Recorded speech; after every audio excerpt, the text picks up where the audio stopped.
السلام علیکم ورحمۃ اللہ وبرکاتہ۔ محترم دوستوں، بھائیوں اور قابل احترام بزرگوں، قربانی کے مسئلہ میں بہت زیادہ اسباق ہیں، بہت زیادہ نصیحتیں اور درس موجود ہیں۔ اللہ تعالیٰ نے قربانی کے اس عمل کو ایک بہت بڑی نسبت عطا کی ہے۔ وہ ابراہیم علیہ السلام کی اس قربانی کی نسبت ہے جو انہوں نے اپنے بیٹے کو ذبح فرمایا تھا۔ تو رہتی دنیا تک اللہ تعالیٰ نے ان کے اس واقعہ کو، ان کی اس قربانی کو یادگار بنا دیا ہے۔ تو ہمیں قربانی کے اس عمل میں نصیحتیں اور اسباق حاصل کرنے کے لیے ابراہیم علیہ السلام کے اس واقعہ کو سامنے رکھنا ہوگا۔ اس میں بہت زیادہ اسباق موجود ہیں، جن میں سے چند ایک آپ کے سامنے پیش کرنے کی کوشش کرتے ہیں۔ سب سے پہلا سبق ہے اطاعت الہی، کہ اللہ تعالیٰ کی اطاعت کرنا۔ ابراہیم علیہ السلام نے ساری زندگی اللہ تعالیٰ کی اطاعت کی ہے، اور پھر ایسے حکم جو دل پر اور انسان کے نفس پر گراں گزرتے ہیں، ان کو بھی خوشی خوشی قبول کیا ہے۔ حتیٰ کہ ابراہیم علیہ السلام نے اللہ تعالیٰ سے یہ اولاد دعائیں مانگ کر لی تھی، اور اکلوتی اولاد تھی، اور ابراہیم علیہ السلام کے بڑھاپے کی ساتھی تھی، بڑھاپے میں کام آنے والی۔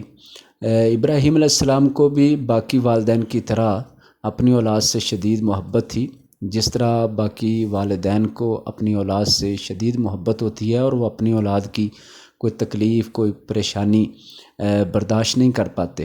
اسی طرح ابراہیم علیہ السلام بھی اپنے اولاد کے ساتھ بڑی شدید محبت رکھتے تھے۔ لیکن جب اللہ تعالیٰ کا حکم آ گیا تو اللہ کے حکم پر اپنی نظروں سے، اپنے گھر سے دور ان کو بسانا، پھر اس کے بعد جب اللہ تعالیٰ نے ذبح کرنے کا حکم دیا، ان کو قربان کرنے کا حکم دیا، تو اللہ تعالیٰ کے اس حکم کو خوشی خوشی قبول کر لیا۔ تو اس واقعہ سے ایک سبق تو یہ ملتا ہے کہ اللہ تعالیٰ کی اطاعت انسان کو کرنا یہ ہر حال میں ضروری بھی ہے، اور ہر حال میں نفع بخش بھی ہے۔ اللہ تعالیٰ اسی بات میں راضی ہے۔ قربانی کے واقعہ میں صرف قربانی کرنا اور اس کے اسباق پر نظر نہ رکھنا یہ بہت زیادہ عجیب سا ہو جاتا ہے۔ لہٰذا ضروری یہ ہے کہ اس واقعہ کے اسباق کو بھی دہرایا جائے اور ان نصیحتوں کو بھی تازہ کیا جائے۔ ابراہیم علیہ السلام نے اللہ کا حکم مان کر دکھایا۔ دوسری اس میں ایک اور نصیحت ملتی ہے، والدین کی اطاعت۔ ابراہیم علیہ السلام نے جب اپنے بیٹے کو یہ حکم سنایا کہ اللہ تعالیٰ نے ذبح کرنے کے لیے مجھے خواب میں یہ حکم دیا ہے کہ انی اذبحک فانظر ماذا تری، تو میں نے خواب میں دیکھا ہے کہ میں تجھے ذبح کر رہا ہوں، تو بیٹے نے فوراً اپنے باپ کی اس بات کو قبول کر لیا اور عرض کیا، بلکہ یہ بات فرمائی کہ آپ وہ کریں جو اللہ نے آپ کو حکم دیا ہے، تو مجھے آپ صبر کرنے والوں سے پائیں گے۔ تو یہاں سے یہ پتہ بھی چلتا ہے کہ اولاد کو ایسے ہی فرما برداری کرنی چاہیے جس طرح اسماعیل علیہ السلام نے اپنے باپ ابراہیم علیہ السلام کی فرما برداری کی، اور فرما برداری میں خوشی کا اظہار کیا، اور اپنے رب کی رضا پر راضی ہوتے ہوئے اپنے والد سے فرمانے لگے کہ آپ وہی کریں جو اللہ نے فرمایا ہے۔ حالانکہ اس میں اسماعیل علیہ السلام کی گردن پر چھری چلنی تھی، ان کو ذبح کیا جانا تھا، ان کی جان تک چلی جانی تھی۔ اس کے باوجود انہوں نے اپنے والد کی اطاعت کا یہ نمونہ پیش کیا ہے کہ والد اگرچہ سخت سے سخت کام بھی بتائے تو گردن پر چھری بھی چلائے تو اولاد کو سی نہیں کرنی چاہیے۔ یہ ایک بہت بڑا سبق ہے قربانی کے اسباق میں سے، جو ہمیں اس بات کی طرف توجہ دلاتا ہے کہ اپنے والدین کے ہر حکم کو قبول کریں، خصوصاً جو نیکی کے کاموں میں اور اللہ کی فرما برداری کے احکام ہوں۔ اس میں تیسرا سبق یہ پایا جاتا ہے کہ مشورے کی اہمیت۔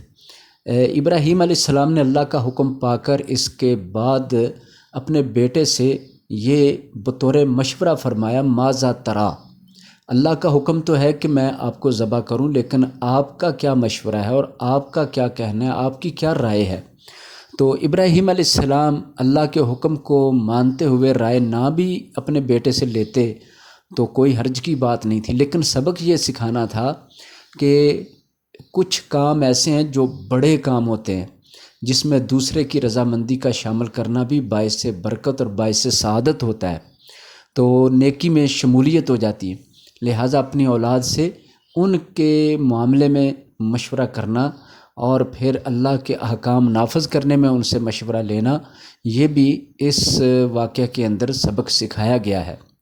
لہٰذا مشورہ کی بڑی اہمیت ہے، اگرچہ اللہ کے حکم نافذ کرنے ہوں، اللہ کا دین نافذ کرنا ہو، پھر بھی مشورہ کرنا فائدہ مند ہے، اور اسی طرح دنیاوی کاموں میں بھی مشاورت بہت فائدہ دیتی ہے۔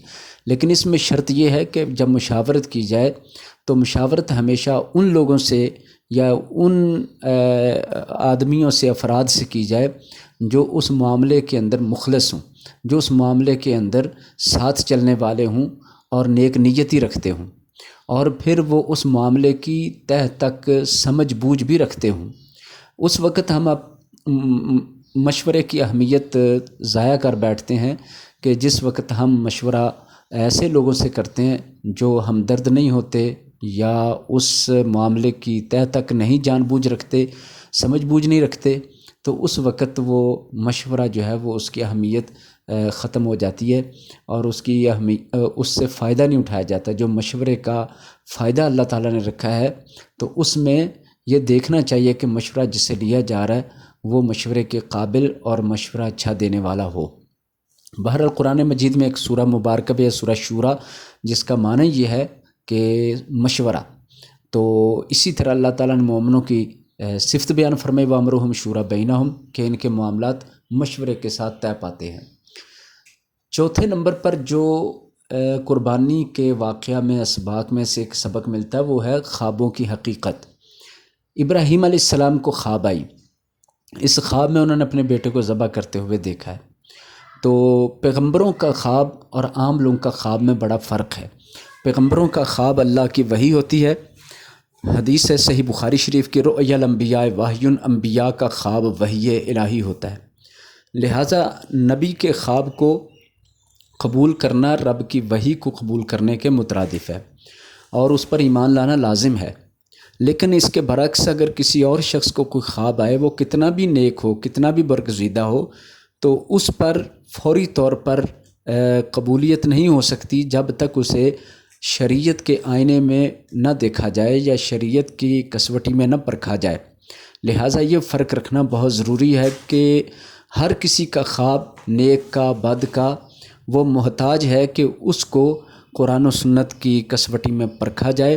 اگر قرآن و حدیث یعنی شریعت اسلامیہ کی نظر میں کسی حکم کی مخالفت یا تصادم آ رہا ہو تو اس خواب کی کوئی حقیقت یا کوئی ویلیو اور کوئی اہمیت باقی نہیں رہ جاتی۔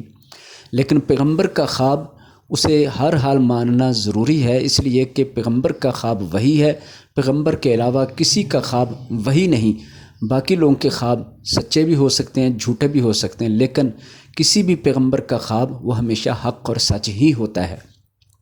لہٰذا اس واقعہ میں خواب کی اہمیت بھی سمجھ آ جاتی ہے کہ بعض خواب بہت اہم ہوتے ہیں، اور پھر انبیاء کے خواب وہ تو رب کی وحی ہوتے ہیں اور اللہ کی طرف سے وہ حکم ہوتے ہیں، اسی لیے ابراہیم علیہ السلام نے اپنے خواب پر عمل کر دکھایا۔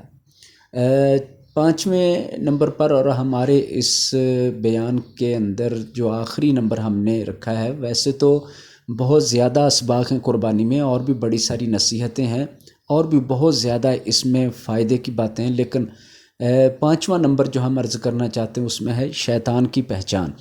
اس واقعہ میں یہ بات بھی سمجھ آتی، جب ابراہیم علیہ السلام اپنے بیٹے کو ذبح کرنے کے لیے لے جانے لگے تو اس وقت شیطان رستے میں 3 بار رکاوٹ بن کے کھڑا ہوا کہ اس بچے کو ذبح نہ کریں، یہ آپ کا اکلوتا ہے، یہ آپ کی اولاد ہے۔ بڑی اس نے پیاری پیاری باتیں ہمدردی کی۔ ابراہیم علیہ السلام نے 3 بار اس کو پتھر مارا۔ اسی طرح وہ پھر اسماعیل علیہ السلام کی والدہ کے پاس، یعنی ابراہیم علیہ السلام کی بیوی سیدہ ہاجرہ کے پاس گیا، ان کو کہا کہ وہ بچے کو ذبح کرے گا چھری سے، تو انہوں نے انکار کیا۔ تو وہ کہنے لگا کہ آج اس کو اللہ نے حکم دیا وہ کرے گا۔ تو ان کی بیوی سیدہ ہاجرہ فرمانے لگی اگر اللہ کا حکم ہے تو پھر ان کو وہی کرنا چاہیے جو اللہ نے فرمایا۔ تم کون ہوتے جو درمیان میں اس طرح ہم سے ہمدردی کی باتیں کرتے ہو اور ہمیں یہ بات سکھا رہے ہو؟ یقیناً تم شیطان ہو جو اللہ کے حکم کے درمیان رکاوٹ ہو۔ تو شیطان کی پہچان ہی یہ ہے کہ وہ اللہ کے حکم کے خلاف آتا ہے،